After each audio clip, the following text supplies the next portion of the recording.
Just like titles in a bookshop are divided into fiction and non-fiction, we can communicate along a spectrum ranging from colorful storytelling to stating plain facts. When fiction and non-fiction speak to us, they serve opposing purposes. To understand this difference, let's examine the definition and then a famous example of a classic tragedy. The tragedy is a type of dramatic work in which the main character experiences a downfall due to circumstances that are beyond their control. Traditionally, the intention of tragedy is to invoke an accompanying catharsis, a pain that awakens pleasure. Now, the fiction. Once upon a time, a boy was born to the king and queen of Thebes. The boy's name was Oedipus. Soon after his birth, a prophet warned the king that the boy would grow up to kill his father and marry his mother. To avoid this catastrophe, the king ordered one of his servants to kill the baby. But the servant couldn't do it and left the innocent child with a shepherd. The shepherd brought the boy to the king of Corinth, who raised him as his own. When Oedipus grew to be a man, a prophet told him his destiny. Not knowing that he had been adopted, Oedipus left Corinth to run away from his misfortune. On his way to Thebes, he met an old man with his servants. The two got into a fight and Oedipus killed them all. When Oedipus arrived in Thebes, he encountered the evil Sphinx that menaced the city. After Oedipus solved the Sphinx's riddle, it killed itself. To celebrate this victory, Oedipus was named the new king of Thebes and given the current queen as his bride, for the former king had mysteriously been killed.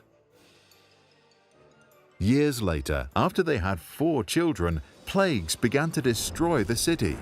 Oedipus tried to find out the reason for this misfortune when he heard rumors that Thebes would be doomed until the day that the murderer of the former king was punished. Oedipus first tried to find the villain and then began to understand what had actually happened.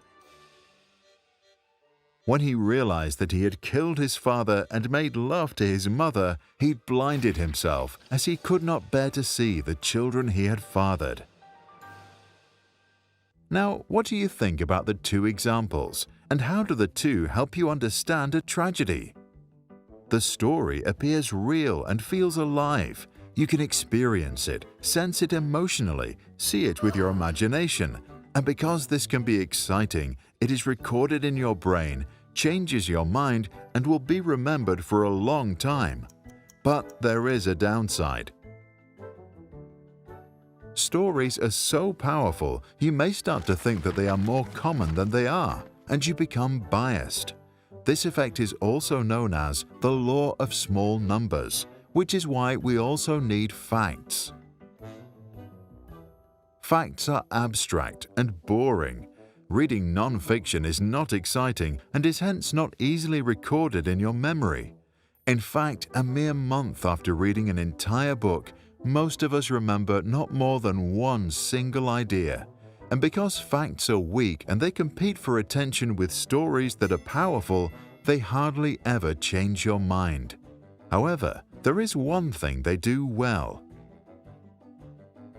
Non-fiction provides our mind a theory, a heuristic, and a framework that allows us to make assumptions and generalize. Put them on a spectrum and you'll find high retention versus low retention, easy reading versus hard studying, and a subjective perspective versus objectivity.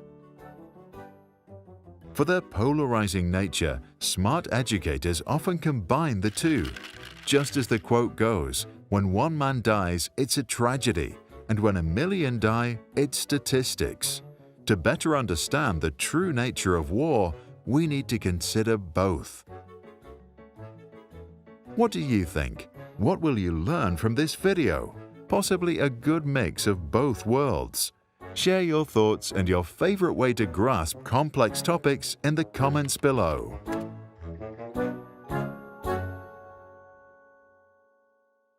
If you like how we explain complicated ideas in simple cartoon animation, you can support us. Visit patreon.com/sprouts. Just visit us, Learn how it works and what's in it for you. We hope to see you there. And if you are a parent or educator, check out our website, sproutschools.com. There you can find this and other video lessons, additional resources, and classroom activities.